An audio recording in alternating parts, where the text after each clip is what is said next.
നമ്മുടെ തുലാമാസമൊക്കെ കഴിഞ്ഞിട്ടുണ്ട്. അപ്പോൾ ഏകദേശം മഴയൊക്കെ അവസാനിച്ചിട്ടുണ്ട്. അപ്പോൾ ഇനി മുതൽ നമുക്ക് ചീരകൃഷിക്ക് പറ്റിയ നല്ലൊരു കാലമാണ് കേട്ടോ.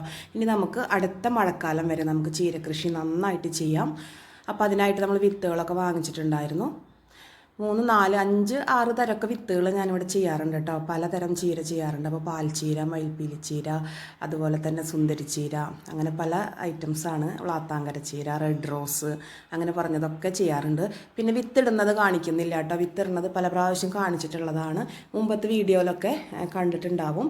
അപ്പോൾ ഇനി കാണാത്തവരുണ്ടെന്നുണ്ടെങ്കിൽ മുമ്പത്തെ വീഡിയോകൾ കണ്ടു കഴിഞ്ഞ് കഴിഞ്ഞാൽ മനസ്സിലാവും കേട്ടോ വിത്ത് എങ്ങനെയാണ് ഇട്ട് കൊടുക്കുന്നതെന്നും. നന്നായിട്ട് മുളയ്ക്കാനും അതുപോലെ തന്നെ കംപ്ലൈൻറ്റ് ഇല്ലാതെ തന്നെ നല്ല കറക്റ്റായിട്ട് കിട്ടാനും.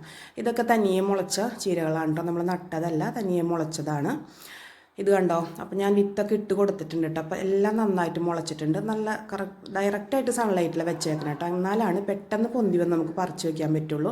ഷെയ്ഡിലൊക്കെ വെച്ച് കഴിഞ്ഞ് കഴിഞ്ഞാൽ അത് അഴുകി പോകാനും ഒക്കെ ചാൻസ് ഉണ്ട്. അപ്പോൾ ഡയറക്റ്റ് സൺലൈറ്റിലാണ് വെച്ചേക്കണം. വല്ല മഴ എങ്ങാനും പെയ്യുകയാണെങ്കിൽ നമുക്ക് ഷെയ്ഡിലേക്ക് കയറ്റി വയ്ക്കാം. അല്ലാതെ നമുക്ക് ഡയറക്റ്റ് സൺലൈറ്റിൽ തന്നെ ഇരുന്നോട്ടെ കേട്ടോ. യാതൊരു കുഴപ്പമില്ല.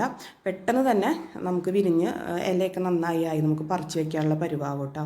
അപ്പോൾ ഇങ്ങനെ നേരിട്ട് നടാറുണ്ട്, പറിച്ച് വയ്ക്കുന്ന രീതിയിലും 2 സൈസിൽ നടാറുണ്ട്. പിന്നെ നമ്മുടെ മഴക്കാലത്ത് ചെയ്യുമ്പോഴുള്ള പ്രശ്നം എന്ന് പറഞ്ഞാൽ കണ്ടോ, ഇതുപോലുള്ള ഇലപ്പുള്ളി രോഗങ്ങളൊക്കെ വന്നിട്ട് നമുക്ക് ചീര കേട് വന്നു പോകും.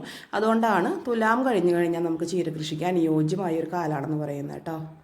അപ്പോൾ ചീര കൃഷി ചെയ്യാനുള്ളവരൊക്കെ ചെയ്തോളൂ. ഇനി മുതൽ അടിപൊളിയായിട്ട് ചെയ്യാം കേട്ടോ.